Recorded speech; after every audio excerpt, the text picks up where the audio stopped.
से 10वीं के सभी विद्यार्थियों, आज मैं आपको सोशल साइंस का पेपर बताने वाला हूँ। बिल्कुल भी आप तो चिंता मत करिए, फटाफट से शुरू करते हैं। तो आप तो फटाफट है ना, बढ़िया से कंप्लीट कर लेना। चलिए शुरू करते हैं। किसने गर्व से बांधों को आधुनिक भारत का मंदिर कहा है? जवाहरलाल नेहरू ने।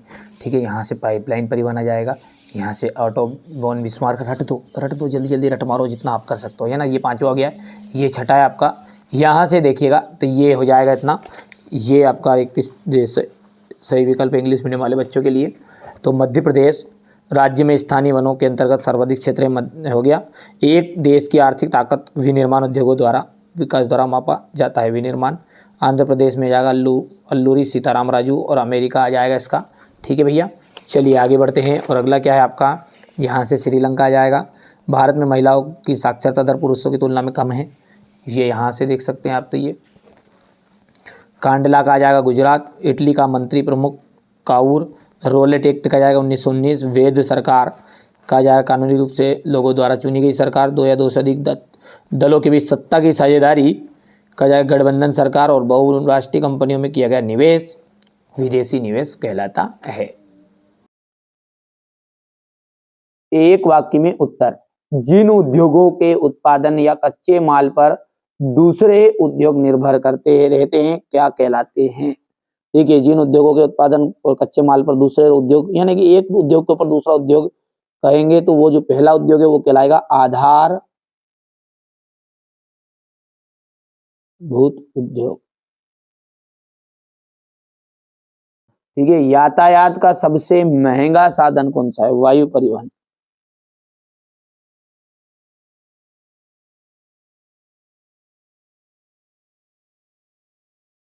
जे.एन. टाटा ने भारत का पहला लौह एवं इस्पात संयंत्र किस वर्ष स्थापित किया?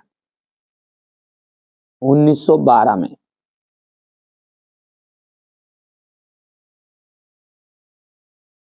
बैंकिंग किस क्षेत्र के अंतर्गत आता है? जो बैंकिंग है वो तृतीयक क्षेत्र के अंतर्गत आता है। कौन सा क्षेत्र? तृतीयक। लोकतंत्र को सरकार के अन्य रूपों में बेहतर माना जाता है क्योंकि यह नागरिकों में समानता को प्रोत्साहित करता है। क्योंकि यहाँ नागरिकों में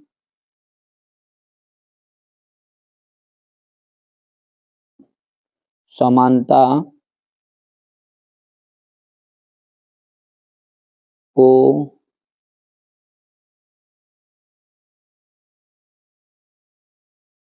प्रोत्साहित करता है। किस क्षेत्र में के श्रमिक वस्तुओं का उत्पादन नहीं करते? तृतीयक क्षेत्र।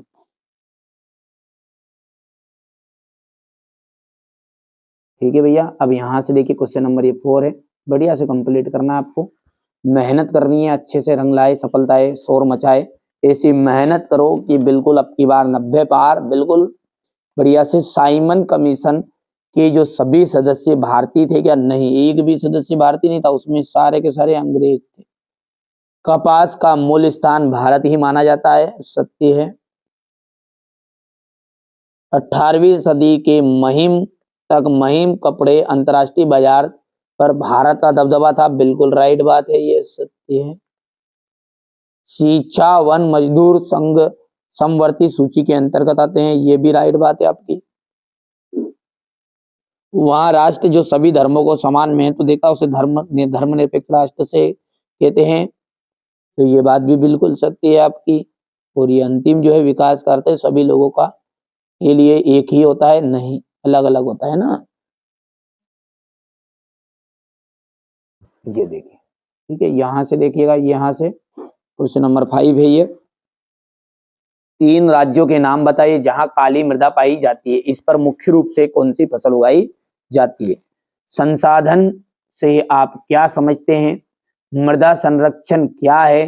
संसाधनों के विकास में मनुष्य की भूमिका बताइए, लिखिए। ठीक है भैया, यहाँ से आप तो बढ़िया से कंप्लीट करना है ना। ये देखिएगा, रोपण कृषि की 4 फसलों के नाम बताइए। खरीफ की रबी की फसल में अंतर बताइए। रासायनिक उद्योग किसे कहते हैं? सूचना और प्रौद्योगिकी किसे कहते हैं? इंटरनेट से आपका क्या तात्पर्य? डिजिटल भारत क्या है? पवन हंस क्या है? रेल परिवहन की कोई 2 विशेषताएं बताइए। अफ्रीकी मजदूरों को प्रशिक्षित करने तथा कब्जे में रखने के लिए यूरोपीय महिला मालिक क्या क्या ढंग अपनाते थे। ठीक है भैया। इसके बाद में यहाँ से देखिए आर्थिक महामंदी इन्हीं दो परिणामों का वर्णन कीजिए। जाबर किसे कहते थे, स्टेपल्स क्या है, लाटिन से क्या से। ठीक है। यहाँ से देखिए जापान में छपी गई प्राचीनतम पुस्तक कौन सी थी, भारत में छपाई कब शुरू हुई, मुद्रण युग से पहले यहाँ सूचना और विचार कैसे लिखे जाते हैं, अर्थव्यवस्था के 3 क्षेत्रक कौन कौन से हैं, प्रत्येक क्षेत्रक से आप क्या समझते हैं। ये सारा सॉल्यूशन आपको 1 या 2 दिन में ही प्रोवाइड करा दूंगा मैं। वैसे मैंने पहले के जो डी तक बताए हैं उनका सॉल्यूशन डाल दिया है, प्ले लिस्ट में आप चेकआउट कर लेना एक बार, है ना। अब ये ई और एफ बचे हैं, इनका भी आपको बहुत ही जल्दी बता दिया जाएगा। सरकार के अधिकार क्षेत्र में वनों का वर्गीकरण की प्रक्रिया कैसे सहायता पहुंचाती है, भारतीय वन रक्षण अधिनियम 1972 के प्रावधान बताइए, भारत एक संघीय देश है, 3 उदाहरण देना, विकेंद्रीकरण के 3 लाभ लेना है, जोखिम वाली परिस्थितियां में ऋण कर्जदाताओं के लिए एक समस्या खड़ी कर सकता है, समझाइए, आवश्यकता के दोहरे सहयोग को आपको समझाना है। यहाँ से देखिए भारत में मानचित्र, ये जो 21वां प्रश्न है, ये Hindustan social list Republic army की स्थापना कब हुई, इन नेताओं के प्रति अंग्रेज